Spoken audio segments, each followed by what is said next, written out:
Now, I'm going to tell you something.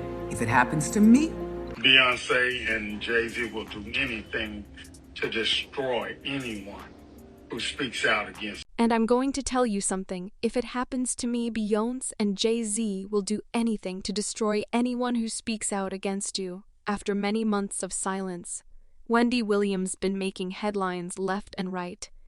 And it's not for anything good. The TV diva is breaking her silence in the personal, physical, and financial battles that led to her abrupt exit from television in a new documentary. And folks, the former TVD is back on track and has stirred up as much drama as possible when she spilled what she supposedly know about. Beyoncé now, this revelation sheds more light on what's happening behind the scenes in the industry and what may have caused Wendy's untimely departure from the limelight of all this is not a Beyoncé thing, it's probably a Jay-Z thing. I said I don't care. It's probably a both of their thing now.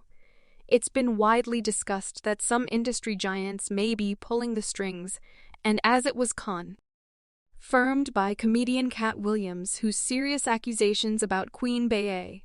She's at the top of this game. According to sources, he claimed that Beyoncé reached the pinnacle of success by either copying her competition or steamrolling over them. He even suggested that big stars like Beyoncé crush the dreams of up-and-coming artists by snatching their work and crashing everyone to reach the new level of stardom.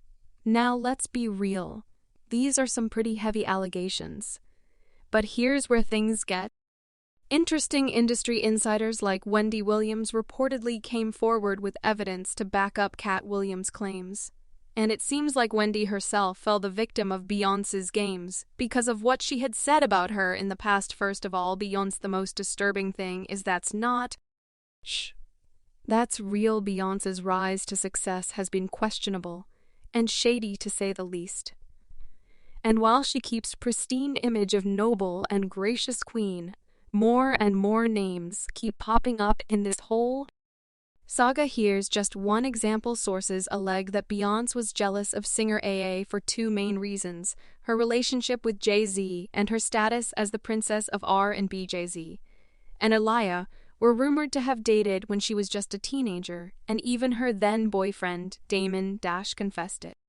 Just threw my game, and I guess Jay was trying to get at her as well.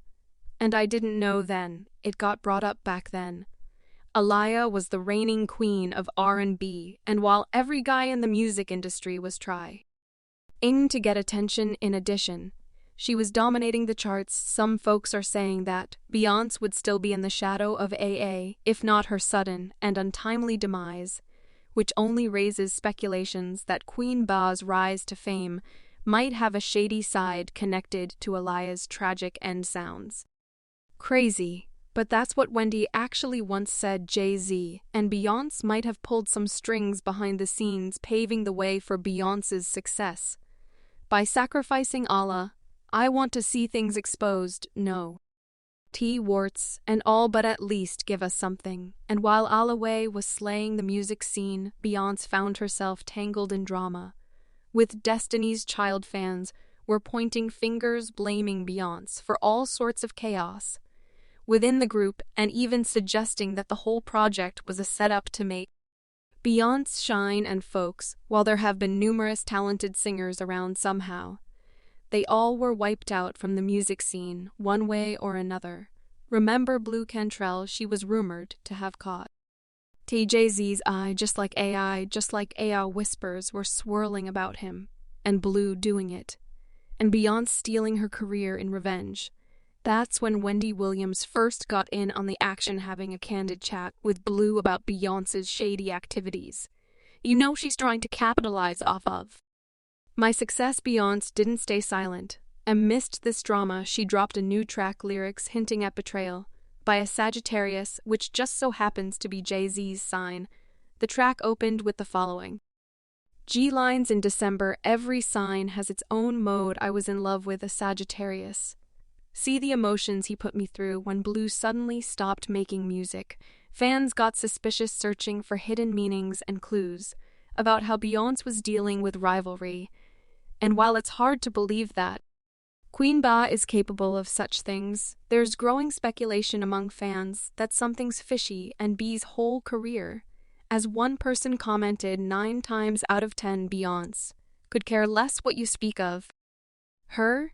She is making her coin and living her life, and another user added, I are forgetting about the Ian Moore person Beyoncé copied.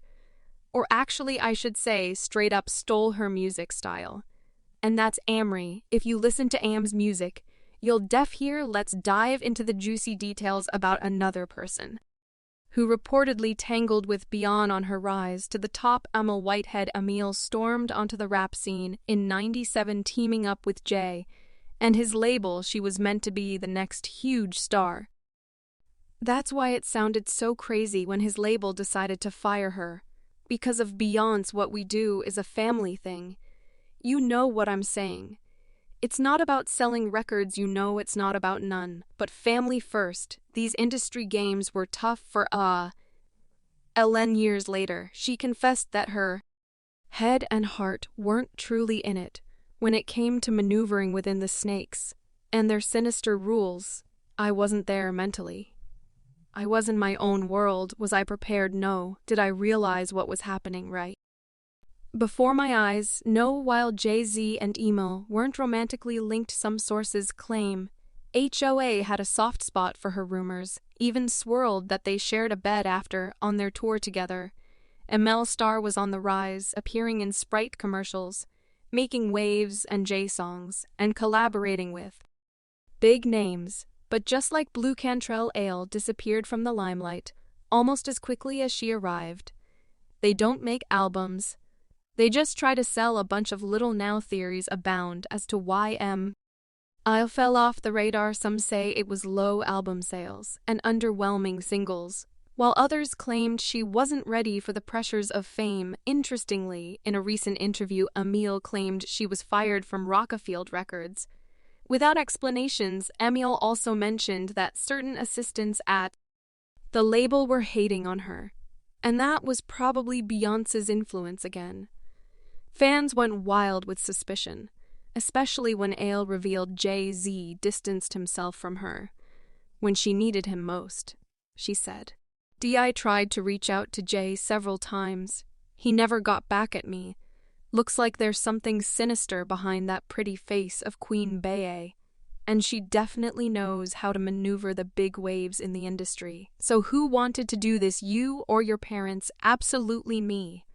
But this is not the end of Beyoncé sacrifices. Another A-star who supposedly clashed with the queen of R&B, Carrie Hilson. In case you don't know, Carrie shot to fame in 2009 and was on a roll with hit after hit, but her public spat with Queen Bee allegedly derailed her career in 2009. Carrie dropped the remix to her track Turning Me On, where she supposedly took a jab at the ER and B-star. She rapped lines like, your vision cloudy. If you think that you the best you can dance, she can sing but need to move it to the left. She need to go have some babies, she need to sit down. She fake them other chicks ain't even worth talking about. As Carrie mentioned after that song, she faced a lot of menacing actions from Beyoncé and Jay-Z. When you beat fuck, they buck harder and they make threats, and those threats are huge ones. But Carrie didn't let them bully her. She continued her feud with Beyoncé at the Soul Train Awards in 2011 when a magazine asked her to give a shout-out while holding their copy featuring the power couple on the cover. Carrie refused, saying, who's that? No, I'm sorry. I can't do that. Some sources claim Beyoncé was behind the backlash Carrie faced, using others to do her dirty work, while she stayed out of the spotlight. This alleged strategy worked as Carrie faced relentless attacks from Beyoncé's fans. Eventually, Carrie grew tired of the drama and took a break from music and social media. I had to pay the penalty. And then I'm caught like, do I tell the truth? Do I expose? Initially, Carrie planned a 2-year hiatus to regroup, but it ended up lasting 6 years. She finally made her comeback in 20,201. But the music industry wasn't as welcoming also. She finally admitted to having a beef with Beyoncé, but she said it was water under the Ebridge her fans speculate that she's still grappling with the aftermath of Beyoncé's alleged scheming despite her attempts to return to the stage and even rock the R&B scene. With more collabs, it's not like she's having a line of people ready to support her, seems like Beyoncé's plan worked just fine, and she now remains the only queen with the support of her husband and industry elites.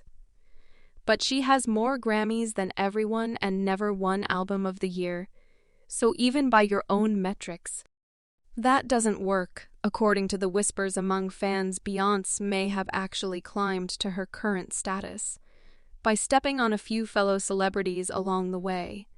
As one person commented, they know how to blackball anybody they don't want talented artists. Over what? And another user added, people act like they know what these CBS are really like. They don't know you, and they don't want to.